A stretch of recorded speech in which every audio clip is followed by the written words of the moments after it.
নম্বর লাভ ক্ষতির অঙ্কটি 2025 সালে রেলের পরীক্ষাতে এসেছিল।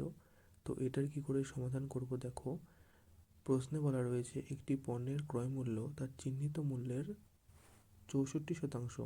তাহলে এখান থেকে আমরা ধরে নিই চিহ্নিত মূল্য হচ্ছে 100, তাহলে ক্রয় মূল্য কত হবে? ক্রয় মূল্য হবে 64। এইবার বলেছে 4% ছাড় দেওয়ার পর লাভের শতকরা হার কত।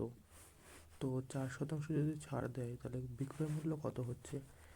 100-র 4% ছাড় মানে 96/100। তাহলে এখান থেকে হয়ে যাচ্ছে বিক্রয় মূল্য 96। তাহলে এখান থেকে কত লাভ হচ্ছে? ক্রয় মূল্য এত, বিক্রয় মূল্য এত। তাহলে 64তে লাভ হচ্ছে 2.32।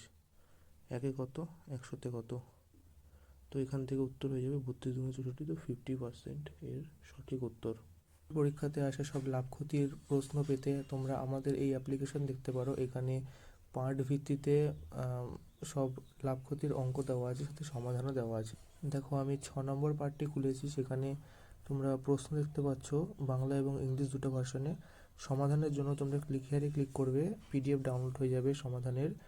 আর নেক্সট পেজের জন্য নেক্সট পেজে ক্লিক করে তোমরা পরবর্তী প্রশ্ন দেখতে পারো।